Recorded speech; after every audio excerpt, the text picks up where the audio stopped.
Hello everybody. One of my last videos was this one. It became my best received video so far, finally breaking the record set by my very first video. Long story. Anyway, in that one I made fun of some silly libertarians, including this one. Among other things, I said that he must be reasonable and open to change his mind if he put his ideology into his username. And in the comment section he totally proved me right by going on a long rant about, well, everything. Then I told him that if he intends to make a video about me, he should watch a few of my other videos so he wouldn't repeat the same 5 old lies. Stuff like how socialism did not kill 100 million, that markets aren't that efficient, and that they are responsible for about 15 million deaths each year. He totally took that advice, I'm sure.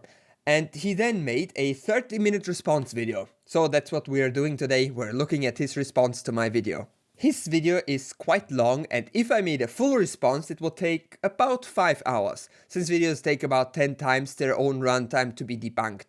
Because of this I will be ignoring some of the more generic arguments and only talk about the actual interesting points and the things that are so ridiculous that I had to show them to you. So without further ado, let's get into it, shall we? He starts by showing the first few seconds of my video. This is the only time he shows anything from me, which is kind of odd for a response video. The rest is kind of an unhinged rant. And there is one thing you might notice. He seems to be confused about my pronouns. And I should have addressed that earlier. I use she, her pronouns, and I am not a boy either. I am a woman and I've always been one. I know it's hard to believe because of the voice, but that's actually just because of a gene defect which causes my body to produce too much testosterone, which then changed my voice. I recognize the confusion, but from now on you know. Anyway, his video starts off with explaining that socialism and collectivism are synonyms. And he further explains that I was using the wrong definition of socialism in my video. He then shows us his definition of socialism. Okay, so this says, any of various economic and political theories advocating collective or governmental ownership and administration of the means of production and distribution of goods. While I said, socialism is worker or community control over the means of production, like a factory which democratically decides how to operate. The only difference I can see is that I didn't explicitly mention the state. Because if someone considers the state an extension of the community, then to them state control is community control. So he says I am making up my own definition while showing my definition on screen. Okay then. He continues going on about how socialism and collectivism are synonyms. You might be confused about what collectivism has to do with anything. Luckily he explains it. Ideologies and systems can only fall under one or two things. You either have collectivism or individualism. So there you have it, communists. Everything in the entire world fits into these two neat boxes. And now you might come along and say that there are actually important differences between general collectivism and socialism, and that pretending they mean the same thing is a gross oversimplification, and that actually socialism is a subgroup within the group of collectivism, which means that while every kind of socialism is collectivist, not all collectivist ideologies are socialism, in the same way that all thumbs are fingers but not all fingers are thumbs. But if you think that, Scotty has a robust counterpoint. They're pedantic. Checkmate, liberal. You explaining what the difference between two very different words is just means you're pedantic. Matter of fact, if you say that not every ideology fits within collectivism and individualism, then you're just being a pedant, you stupid commie. If you think nuance exists, then you're just a pedant. And everyone knows that being a pedant automatically makes you wrong, no matter how solid your argumentation or how silly the thing you're arguing against. If I call you a pedant, you're on the wrong side of history, even if I am wrong. He then says he watched one of my older videos. He doesn't say which one, but I'm gonna make a wild guess and say it was this one. Because that's the first one I sent him. It's about having a look at whether communism really killed 100 million people. Spoiler, it didn't. And then he explains what he perceived my video to be like. The reason for such starvation was something to do with the fact that they chose not to eat. Oh, that's odd. I don't remember saying that at all. But I do remember mentioning that the effects of the Russian Civil War caused food scarcity, because both the red and white armies would take grain from farmers, which caused those farmers to lower production since it would just be taken anyway. I don't know how you get from that to people choosing not to eat, though. I am not quite sure what he's trying to accomplish with that either. Is he trying to invalidate my highly researched video by misrepresenting one point? Is he trying to change my mind by making stuff up? Is he just trying to look good in front of his in-group without realizing that misrepresenting an opponent like that is among the stupidest things you can do, because there is no way I wasn't going to find out? Scotty, please leave a comment and tell me why you're trying to misquote me. It's such an obvious lie that barely anybody would ever fall for it. Please tell me what you're trying to do.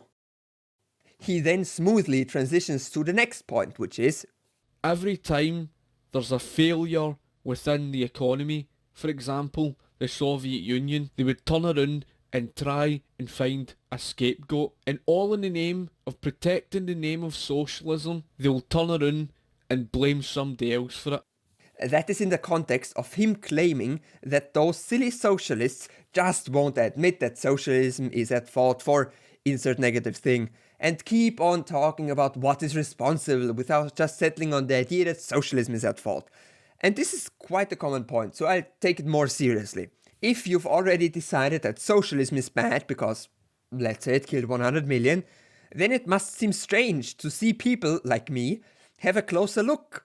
After all, why analyze the reasons for the underproduction of wheat in Ukraine in 1920 if we already know that socialism is to blame? And I would reply by saying that I am curious. I want to learn. I want to know it in more detail than that. I want to know how socialism is to blame. I know that there was a socialist civil war at the time, but can we really blame that alone? Could it be that there are more reasons? And crucially, could it be that those reasons might be important? Like, for example, we could learn from that. We could, by analyzing conditions, come to the conclusion that the famine was caused by farmers producing less. And from this we could learn that taking grain with little to no compensation is a bad policy, and that thus the generals on both sides which implemented that are to blame. And we can further have a look at whether the socialist ideal of workers owning the means of production has anything to do with it. And if we look at it that way, and understand that the cause was underproduction caused by bad policies, then we might notice that socialism had nothing to do with it. And that officers, including the ones from the capitalist armies, making such decisions might have been to blame. So we've learned more about the famine in Ukraine, we understand that it was mostly the fault of bad policies, and we can be a bit smarter and not blame socialism for that famine. Because, if you look closer, there is no connection there. But now Scotty comes along, and he doesn't know that complexity, because he didn't care to look closer, because to him socialism is the only reason. So if you and me come along and say that it was actually more likely due to bad foraging policies by generals in the Civil War, he will say that we're just making up a scapegoat. Because he stopped thinking about it, because he already considers socialism to be to blame. So anyone who looks deeper for who could be responsible must be delusional and making up a scapegoat. But I'm afraid Scotty is wrong. And anyone who looks closely will notice that. When we look at past attempts of socialism and we see failure, like the famine in Ukraine, it is important to look at them closely and don't come to quick conclusions like socialism did it, because that way we can't learn from it. After all, if socialism was to blame, the only logical conclusion would be to avoid socialism forever. But I'm afraid that would be a false conclusion, because if you look closely, you see that it wasn't really the fault of socialism. And we can, in fact, learn from that for our future attempts of socialism. Like, the reason we are looking at causes in socialist failures is to learn from them. Something you can't do if you stop thinking about it instantly. And that's a really important point. We aren't making up excuses. We're finding causes in order to be able to avoid the same problems again. The thing the free market seems to be incapable of doing. Look at it. There is an economic crisis every few years, and no capitalist has yet suggested a solution, or even a cause, or climate change. We know it's mostly caused by huge profitable corporations who destroy the planet because short-term profit is more important to them. But there has yet to be a solution coming from libertarians. Besides denying science, that is. But you know what? I have one. We can break those companies up, nationalize them, turn them into co-ops, shut them down and replace the functionality with less profitable but renewable sources. There are solutions to our problems. You just won't get them if you only listen to libertarians. But that's another point. Let's continue talking about the famine. Here's a very wise thing to say about us. They're basically saying that, it wasn't the fault of socialism, it was something to do with the weather conditions. What a load of nonsense. Okay, yes, what nonsense! Those silly socialists think that plant growth is dependent on weather condition. Isn't that hilarious? Literally everybody knows that plants don't care about soil, water, or sun. All they care about is the ideology of the country they are in. This is why plants instantly die if you tell them that they are in socialism and grow to be big and fertile if they are in capitalism. If someone tells you that plants need sun, that's nonsense, stupid socialists. Let's now continue to the hottest take ever. If you socialise medicine, what's another term for socialised medicine? It's universal healthcare. What does it mean when it's universal? It means it's brought together. It means it's centralised. That's what it means. That's precisely what centralised healthcare is. And what's another name for centralisation? Collectivisation. That's right, collectivism. Oh yeah, that's right, socialists. We see through your manipulation. You're pretending that socialism is when the worker controls the means of production, but we can see that what you really want to do is to socialize medicine. It's so obvious. Socialist medicine equals universal healthcare, which means it's brought together, which means it's centralized, which makes it collectivist, and collectivism is socialism. Healthcare is socialism. Everything is socialism. And if you disagree, then you're a pedant. And I am the reasonable one. And you're the one who refuses to learn from history. All these words are synonyms, which means they're exact same. Do you know what are also synonyms? Prepare to be enlightened. You know what democracy is? Ruled by the public. And what is a synonym of public? The people. What is a synonym for the people? That's right, the proletariat. And that means democracy is ruled by the proletariat. Democracy is communism. Everything is communism. Healthcare is communism. Streets are communism. Democracy is communism. The sun is communism. The USSR was communism. Everything except me is communism. His video is then interrupted by a 2-minute rant about how Trump was right when he suggested that you should inject disinfectant. And that's totally correct. Please inject yourself with disinfectant. It will improve the world. No, please don't actually do that. You are going to die. Yes, even if it's non-chemical disinfectant. If you inject it into your bloodstream, you will die. And if you drink it, it will kill all of the useful bacteria inside of you, and you will die slowly. Scotty, if you take away nothing else from this video, please let it be this. Don't inject yourself with disinfectant to side with Trump. There are better causes to die for. Seriously, I'm worried about you. Then he talks about American colonists in 1607 during their starving time. And he then explains that they were dying of starvation. Oh, I wonder why. You want to know why they were dying of starvation? They were dying of starvation because of what you call communal ownership of property. That's right, socialism. See, that's the problem with assuming that all collectivism is socialism.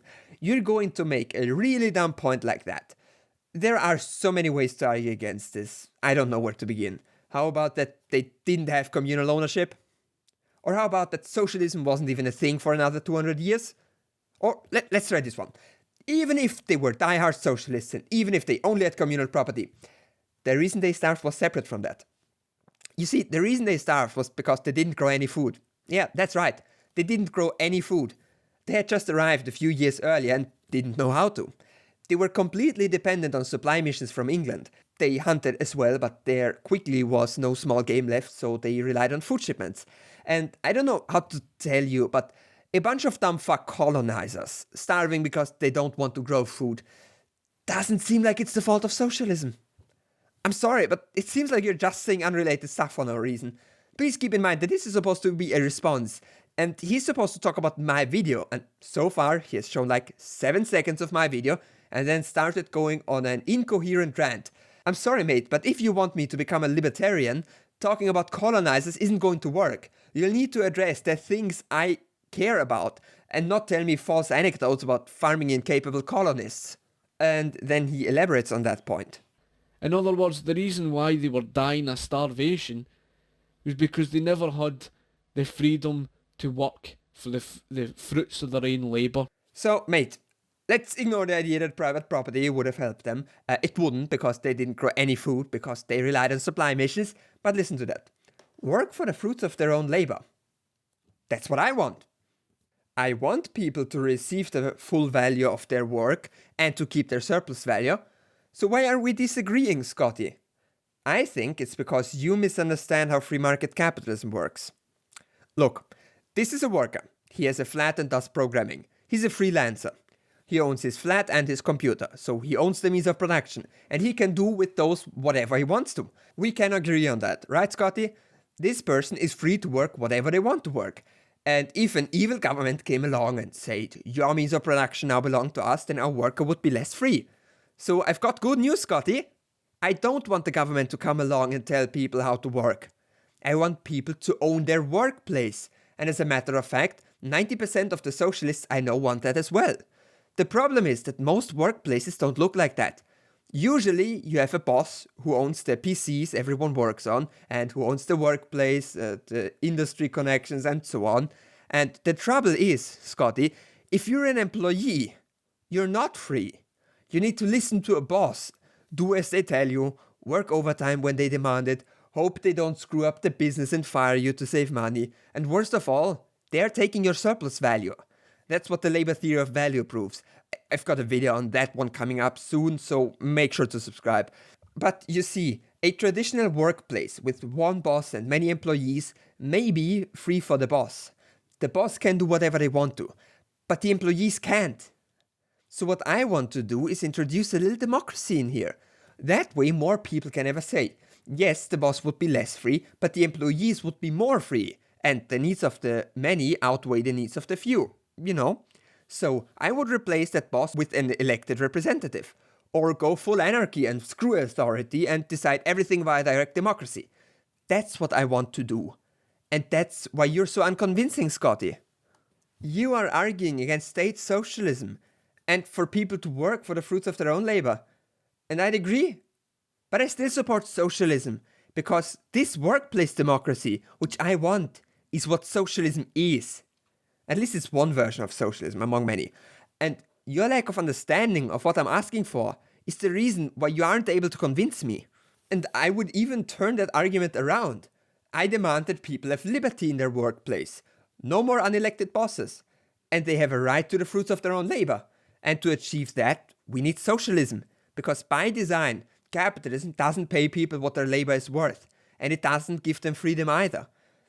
He then continues to rail against planned economies. He says that you can't just ask 70 million people what they want. And I'd agree. That sounds like a challenge. But I wasn't talking about centralized planning. The Eastern Bloc countries have shown that that's a pain to do. What I was talking about was decentralized planning. Every commune would regulate what they need. But you know what, Scotty? I think you would like a market socialist system more. So let's talk about that. What the hell has socialism got to do with any form of trade in the market? Nothing. Okay, I recognize that you're probably confused now. You seem to conflate capitalism and the free market. Let me explain. And yes, you will call me pedantic for this, but trust me, if you want to be correct, sometimes you need to understand nuance. Socialism and capitalism are systems of production. They are ways an economy, like factories, offices, farms, and so on, are run. Are they run and owned by a private individual? That's capitalism. Are they run by the workers who work there, or by a state which represents the workers? That's socialism. And the free market is different from this. You see, it's a system of distribution. The free market transports products from the place that they are produced at to the person who needs them. And crucially, the free market does not care if the products are produced under capitalism or socialism. Whether the factory works for the profit of an individual, or for the profit of a group, or for the profit of the state, does not matter. The market will still set the price and sell it. And because of that, it's also completely possible to take all capitalist businesses, transform them into socialist ones, in which they belong to the people who work there, and keep the free market.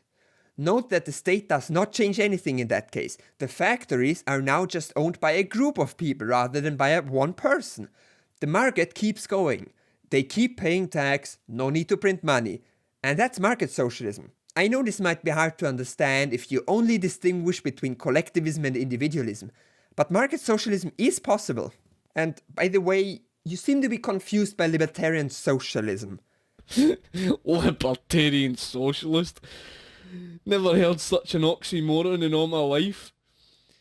You know, libertarian socialism could be market socialism with a smaller to no state. You know, you can both have the workplace be owned by the workers and have the state stay out of it.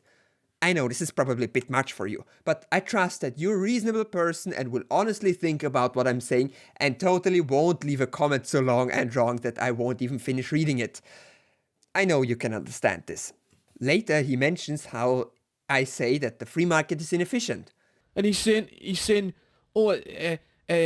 centrally planned economies, are far more efficient than free markets. And that's true. I think that the free market has big flaws when it comes to efficiently allocating production. And that's why I am less fond of market socialism. Let me explain. Efficiency is producing as much as you need. Let's take food. If you produce too little, that's a failure. And crucially, if you produce way more than you need, that's also inefficient. Because you are throwing away tons and tons of edible food. Earth produces enough food for 10 billion people. There only are 7.8 billion people. That means close to a quarter of all food production is overproduction. And I know it's not commonly thought about, but having a supermarket filled to the brim with food they can't sell and have to throw away is not efficient. It may be nice to show off during the Cold War, but it's not efficient. And that's why, for example, stores in Eastern Bloc countries could be empty. They only produce enough food for the people, not more. Because nobody planning would allocate more money and labor into producing food that nobody is going to eat. And yeah, I agree, producing more than what you need is a good thing, definitely better than having too little. But if you produce way more, that's just a waste of resources. And it's a waste of resources that easily happens in a free market system. The reason is that the people who produce the food, the farmers and so on, don't have a look at what the population needs and produce accordingly. They produce as much as they can and hope that they will be able to sell it. They don't want their product to be thrown away. Obviously, that would be a loss. But they might find that the market is already saturated. Will they then produce less next year so they won't have to throw away as much? No, they keep producing the same amount and hope that this year the people will buy more of their food and throw away more of the competitors. That's in their individual self-interest, and because of that, there is much waste and overproduction. And in my eyes, that's a waste of money, labor, food, and so on. And the worst part is that while farmers in America and Europe are throwing away excess, there are close to 800 million people who live in food insecure households. In any logical world, food waste and starvation wouldn't happen at the same time. But the reason we don't feed the hungry with the food waste is because it's in the self-interest of the farmers to throw it away. Because giving it away for free might hurt profits, because people could then practically get food for free and then they might not buy it. So the free market has an incentive to not help the poor. But even so, many farmers might like to help the hungry anyway because of moral reasons. But they can't, because transporting food to those who need it is expensive. And remember, if you put yourself at a loss to help people, your company might go bust. So it's in your interest to throw food away as others are starving. That's what the market does. Not because it was intended to do so. That's just how it happened to end up.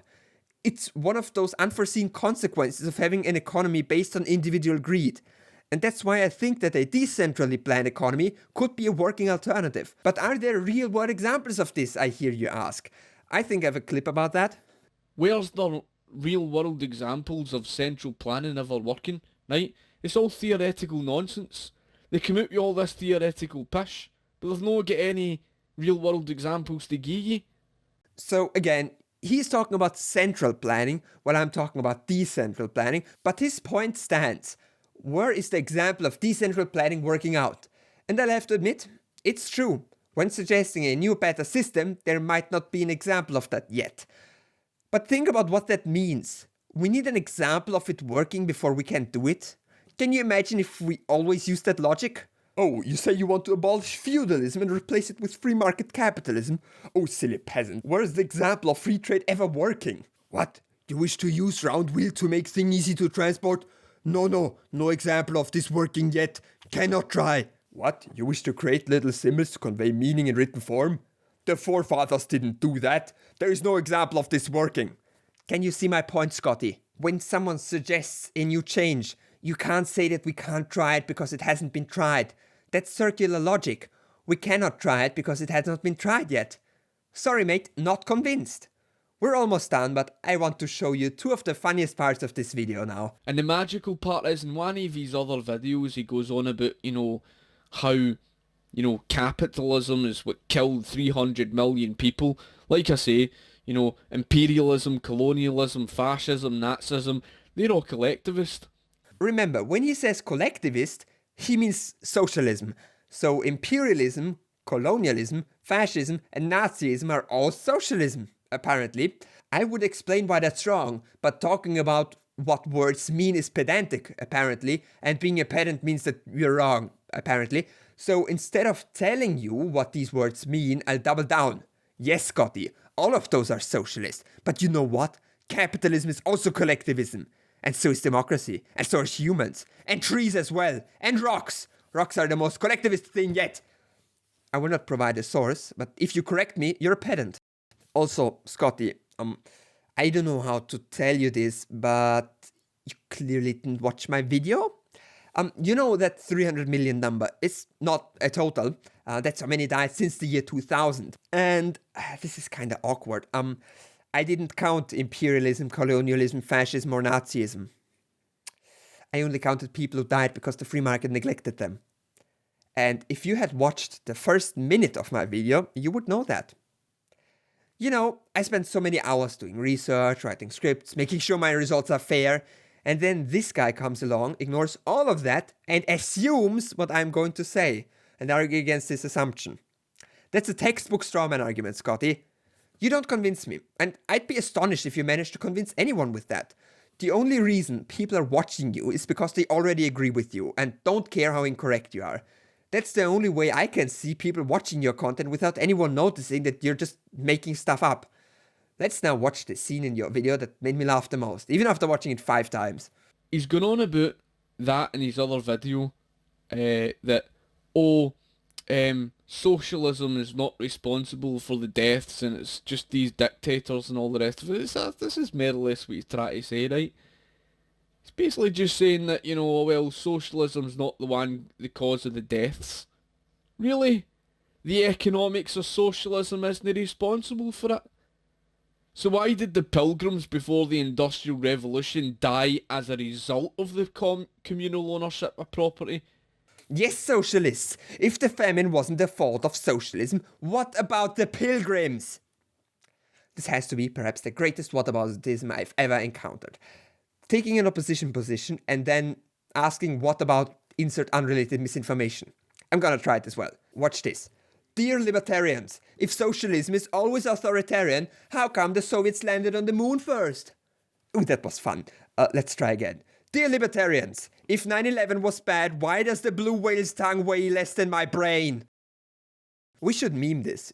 We should make this line be an insider between the two of us. Yeah, I'm talking to you, single person who watched this far into the video. Thanks for still being here, by the way. I'll now leave you with the last important thing he said in his video, and I think it's gonna be a fitting end for my video as well. And expects folk to take him seriously. Yes, Scotty. Who would ever take me seriously? Maybe ask the person who made a 28-minute rant because of me. I wish you a good life, Scotty.